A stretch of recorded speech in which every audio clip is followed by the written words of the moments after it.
Hello साथियों, स्वागत है आप सभी का आपके अपने YouTube channel CTP queen human sim empire. मेरा नाम है रवि और आप मेरे साथ कर रहे हैं अपनी मैथ्स के लिए पेडागोजी की क्लासेस, जो आपके लिए काफ़ी बेहतरीन साबित होने वाली है। अगर आपने पिछली क्लासों को नहीं देखा है तो आप ज़रूर देखना। फिलहाल आज की प्रैक्टिस क्लास अपनी शुरू करते हैं। तो चलिए शुरू करते हैं अपनी क्लास। देखते हैं आज का पहला क्वेश्चन शुरू करने से पहले एक बार सभी लोग इस वीडियो को, जितने भी लोग जुड़ चुके हैं सभी के पास में शेयर कर दीजिए एक बार। उसके बाद में चलते हैं अपनी आज की क्लास की तरफ। सभी लोग सेशन को शेयर कर देंगे एक बार। देखते हैं पहला क्वेश्चन है, विद्यार्थियों में रुचियों, संवेगों तथा मनोवृत्तियों का विकास गणित शिक्षण के किस पक्ष से संबंधित है।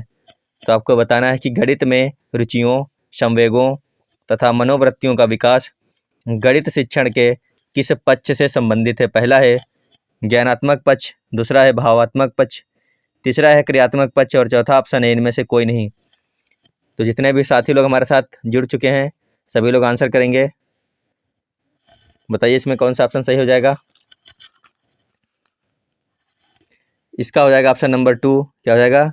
भावात्मक पक्ष, यानी ऑप्शन नंबर बी इसका बिल्कुल सही है, भावात्मक पक्ष हो जाएगा। देखते हैं अगला क्वेश्चन है, गणित की अच्छी पाठ्य पुस्तक के चयन के समय हमें किस बात का ध्यान रखना चाहिए। अगर आपको गणित की अच्छी पाठ्य पुस्तक का चयन करना है तो आपको किस बात का ध्यान रखना चाहिए, आपको ये बताना है। ऑप्शन दिया है, प्रश्नावली के सारे प्रश्न हल किए हुए हों, दूसरा है पर्याप्त मात्रा में उदाहरण एवं प्रश्नावली में प्रश्न हो, तीसरा है उदाहरण ज़्यादा तथा प्रश्नावली में प्रश्न कम हो, चौथा ऑप्शन है उदाहरण कम तथा प्रश्नावली में प्रश्न ज़्यादा हो। तो आपको बताना है कि आप एक अच्छी गणित की पाठ्य पुस्तक को चयन करते समय इनमें से किस बात का ध्यान रखेंगे। क्वेश्चन नंबर 3 का सभी लोग आंसर कीजिए एक बार जितने लोग हमारे साथ इस समय जुड़ चुके हैं सेशन को सभी के पास शेयर कर दीजिए, क्योंकि नोटिफिकेशन नहीं पहुंच पा रही सभी के पास में। तो एक बार जल्दी जल्दी से सभी लोग इसको शेयर कर दें अपने सभी ग्रुपों पर। उसके बाद चलते हैं अगले क्वेश्चन पर। सभी लोग क्लास को शेयर कर दें एक बार। तो इसका जो लोग कर रहे हैं ऑप्शन नंबर 2 उनका हो जाएगा बिल्कुल सही, पर्याप्त मात्रा में उदाहरण एवं प्रश्नावली में प्रश्न होने चाहिए। ऑप्शन नंबर बी इसका बिल्कुल सही आंसर हो जाएगा। देखते हैं अगला क्वेश्चन है, गणित विषय का पाठ्यक्रम में महत्व है क्योंकि। आपको बताना है कि गणित विषय का पाठ्यक्रम में महत्व क्यों है। पहला ऑप्शन है विज्ञान विषयों के अध्ययन में सहायक है, दूसरा है तर्कात्मक सोच को विकसित करता है, तीसरा है व्यवहारिक जीवन में उपयोगी है और चौथा ऑप्शन है इनमें से सभी। तो बताइए आप इनमें से कौन सा ऑप्शन सही हो जाएगा। गणित विषय का पाठ्यक्रम में महत्व क्यों है। तो इसका कर रहे हैं जो लोग ऑप्शन नंबर डी हो जाएगा बिल्कुल सही। ये सभी गणित विषय के महत्वपूर्ण तत्व हैं, यानी विज्ञान विषय के अध्ययन में भी सहायक और दूसरा तर्कात्मक सोच को भी विकसित करता है और व्यवहारिक जीवन में भी उपयोगी है, यानी इसका ऑप्शन नंबर डी बिल्कुल सही हो जाएगा। आगे देखते हैं, जो विद्यार्थी ज्यामिति नहीं समझते इस विद्यालय में नहीं आ सकते, यह कथन किसका है। आपको बताना है कि जो विद्यार्थी ज्यामिति नहीं समझते इस विद्यालय में नहीं आ सकते, यह कथन किसका है। अरस्तू का है, हार्बर्ट का है, प्लेटो का या फिर हैमिल्टन का है। क्वेश्चन नंबर 5 का आंसर कीजिए सभी लोग एक बार। बताइए कथन किसका है। तो इसका हो जाएगा ऑप्शन नंबर सी। किसका ये? प्लेटो का कथन है कि जो विद्यार्थी ज्यामिति नहीं समझते वह इस विद्यालय में नहीं आ सकते। ऑप्शन नंबर सी इसका बिल्कुल सही आंसर है। देखते हैं अगला क्वेश्चन है, गणित की पाठ्य पुस्तक में विषय वस्तु का संगठन होना चाहिए। आपको बताना है कि गणित की पाठ्य पुस्तक में विषय वस्तु का कैसा संगठन होना चाहिए। पहला ऑप्शन है अध्यापक के अनुसार, दूसरा है पाठ्यक्रम के अनुसार, तीसरा है विद्यार्थियों के अनुसार, चौथा इनमें से कोई नहीं। तो सभी लोग आंसर कीजिए इसका क्या हो जाएगा सही। गणित की पाठ्य पुस्तक में विषय वस्तु का संगठन कैसा होना चाहिए। तो इसका हो जाएगा ऑप्शन नंबर बी, कैसा होना चाहिए, पाठ्यक्रम के अनुसार होना चाहिए। ऑप्शन नंबर बी बिल्कुल सही आंसर है इसका। अब देखते हैं अगला क्वेश्चन, भास्कर की लीलावती पुस्तक का अंग्रेजी में अनुवाद किसने किया। बताइए कि लीलावती जो पुस्तक है भास्कर की, इसका अंग्रेजी में अनुवाद किसने किया था। पहला ऑप्शन है जेम्स टेलर ने, दूसरा है मार्क टेलर ने, तीसरा है A.L. बाभव ने और इनमें से कोई नहीं, चौथा ऑप्शन है। तो बताइए किसने किया था। क्वेश्चन नंबर 7 का जो कर रहे हैं ऑप्शन नंबर ए उनका हो जाएगा बिल्कुल सही। किसने किया था? जेम्स टेलर ने किया था। आगे देखते हैं अगला क्वेश्चन, गणित सभ्यता का दर्पण है यह कथन गणित के किस मूल्य से संबंधित है। आपको बताना है। तो इसका आंसर करिए सभी लोग, बताइए इसका कौन सा ऑप्शन सही हो जाएगा। गणित सभ्यता का दर्पण है, या कथन गणित के किस मूल्य से संबंधित है। क्वेश्चन नंबर 8 का हो जाएगा ऑप्शन नंबर डी, सांस्कृतिक, अनुशासन संबंधी और सामाजिक, यानी उपरोक्त सभी। आगे देखते हैं। गणित के पाठ्य पुस्तक में विषय वस्तु को विकसित करना चाहिए। अभ्यास के क्रम में, तार्किक क्रम में, समस्यात्मक क्रम में, या फिर इन सभी क्रम में आपको बताना है। गणित की पाठ्य पुस्तक में विषय वस्तु को विकसित करना चाहिए। अभ्यास के क्रम में, तार्किक क्रम में, समस्यात्मक क्रम में, इन सभी में। तो क्वेश्चन नंबर 9 का जो लोग कर रहे हैं ऑप्शन नंबर बी उनका हो जाएगा बिल्कुल सही। किस क्रम में करना चाहिए, तार्किक क्रम में। आगे देखते हैं। अगला क्वेश्चन है, लीलावती पुस्तक किसने लिखी। लीलावती पुस्तक किसने लिखी। पहला है आर्यभट्ट, दूसरा है ब्रह्मगुप्त, तीसरा है रामानुजन और चौथा है भास्कराचार्य। तो आपको बताना है कि लीलावती पुस्तक किसने लिखी है। इसका जो लोग ऑप्शन नंबर डी का हो जाएगा बिल्कुल सही। लीलावती पुस्तक किसने लिखी है, भास्कराचार्य ने लिखी है। ऑप्शन नंबर डी इसका बिल्कुल सही आंसर है। चलते हैं अगले क्वेश्चन पर। अगला क्वेश्चन है, सहसंबंध से दो चरों में पाए जाने वाले संयुक्त संबंध का पता चलता है। यह कथन किसने कहा है। आपको बताना है कि सहसंबंध से दो चरों में पाए जाने वाले संबंध का पता चलता है, यह कथन किसने कहा है, आपको बताना है। ऑप्शन देखिए और आंसर कीजिए क्वेश्चन नंबर 11 का। क्वेश्चन नंबर 11 का हो जाएगा ऑप्शन नंबर बी, क्या हो जाएगा, लेंथराप। किसने कहा था, लेंथराप ने कहा था। आगे देखते हैं।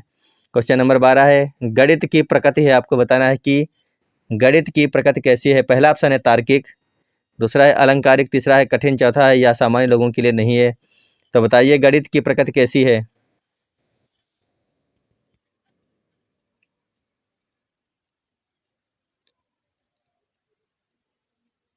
तो इसका करें जो लोग ऑप्शन नंबर ए वो हो जाए बिल्कुल सही। गणित की प्रकृति है तार्किक। कैसी है, ऑप्शन नंबर ए सही है, इसका तार्किक है। आगे देखते हैं। गणित सभ्यता का दर्पण है, या किसने कहा। आपको बताना है कि गणित सभ्यता का दर्पण है, या किसने कहा था। लॉक ने कहा था, प्लेटो ने कहा था, या फिर हागबेन ने कहा था, डाल्टन ने कहा था। बताइए गणित सभ्यता का दर्पण है, किसने कहा था। क्वेश्चन नंबर 13 का हो जाएगा ऑप्शन नंबर सी, किसने कहा था, हागबेन ने कहा था कि गणित सभ्यता का दर्पण है। आगे देखते हैं। पाठ्यक्रम शब्द की उत्पत्ति किस भाषा से हुई। पाठ्यक्रम शब्द की उत्पत्ति किस भाषा से हुई। पहला ऑप्शन है लैटिन, दूसरा है फ्रेंच, तीसरा है जर्मन, चौथा इनमें से कोई नहीं। तो आंसर कीजिए। इसका हो जाएगा ऑप्शन नंबर 1, क्या हो जाएगा, लैटिन। क्या हो जाएगा, लैटिन। आगे देखते हैं। क्वेश्चन है, निम्न में से हार्डी रामानुजन संख्या है। आपको बताना है इनमें से कौन सी ऐसी संख्या है जो हार्डी रामानुजन संख्या है। क्वेश्चन काफ़ी अच्छा है। तो इसका हो जाएगा ऑप्शन नंबर सी, क्या हो जाएगा, 1729 जो है यह हार्डी रामानुजन संख्या है। आगे देखते हैं। क्वेश्चन नंबर 17, निम्न में से कौन सा एक भारतीय गणितज्ञ नहीं है। आपको बताना है इनमें से कौन एक भारतीय गणितज्ञ नहीं है।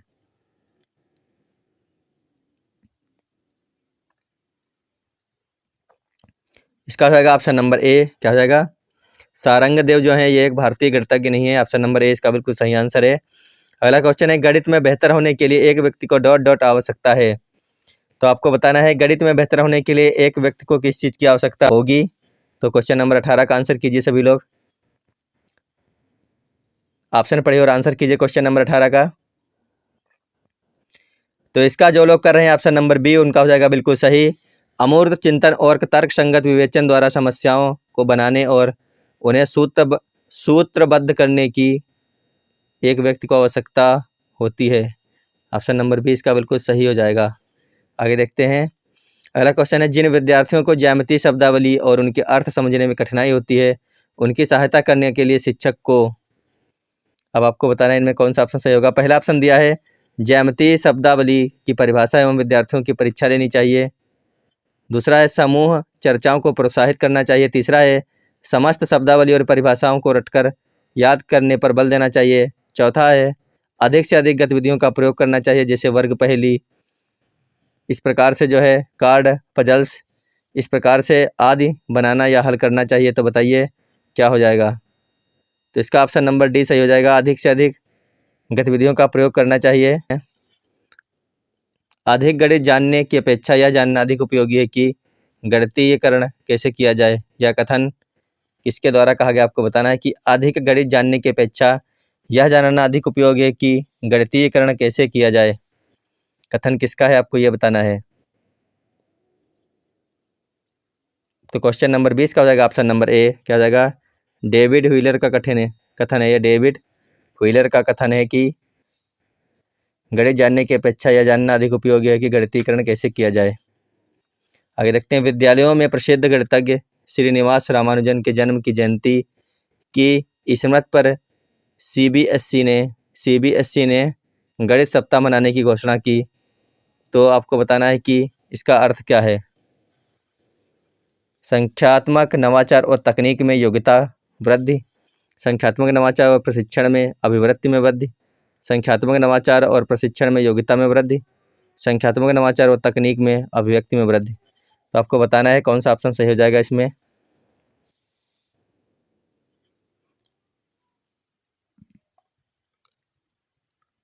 तो इसका हो जाएगा ऑप्शन नंबर सी, संख्यात्मक नवाचार और प्रशिक्षण में योग्यता में वृद्धि। ऑप्शन नंबर सी इसका बिल्कुल सही आंसर है। अगला क्वेश्चन है, गणित में दुश्चिंता के लिए निम्नलिखित में से कौन सा घटक उत्तरदायी है। आपको बताना है गणित में दुश्चिंता के लिए इनमें से कौन सा घटक उत्तरदायी। पहला है पाठ्यक्रम, दूसरा है विषय की प्रकृति, तीसरा है लिंग और चौथा है परीक्षा पद्धति। सभी लोग आंसर करेंगे इसका, कौन सा ऑप्शन हो जाएगा इसमें। इसका कर रहे हैं जो लोग, ऑप्शन नंबर 3 हो जाएगा बिल्कुल सही, क्या हो जाएगा, लिंग इसका सही आंसर हो जाएगा। आगे देखते हैं, निम्नलिखित में से कौन सा कथन सही है। पहला है दो अभाज्य संख्याओं का योगफल सदैव अभाज्य संख्या होती है। दूसरा है सबसे छोटी संख्या एक जो है वो अभाज्य है। और तीसरा है एक अभाज्य संख्या विषम संख्या हो सकती है। कोई सम अभाज्य संख्या नहीं है। तो बताइए इनमें से कौन सा ऑप्शन हो जाएगा। क्वेश्चन नंबर 24 का सभी लोग आंसर करेंगे। तो इसका हो जाएगा ऑप्शन नंबर सी, एक अभाज्य संख्या विषम संख्या हो सकती है। क्या हो सकती है, एक अभाज्य संख्या विषम संख्या भी हो सकती है। आगे देखते हैं, निम्नलिखित में से कौन सा पहलू बीजगणित में महत्वपूर्ण नहीं है। पहला है सामान्यीकरण, दूसरा है मानसिक चित्रण, तीसरा है माप और चौथा है क्रम परिवर्तन। तो बताइए बीजगणित में इनमें से कौन सा पहलू महत्वपूर्ण नहीं है। क्वेश्चन नंबर 25 का जो लोग कर रहे हैं ऑप्शन नंबर सी उनका हो जाएगा बिल्कुल सही।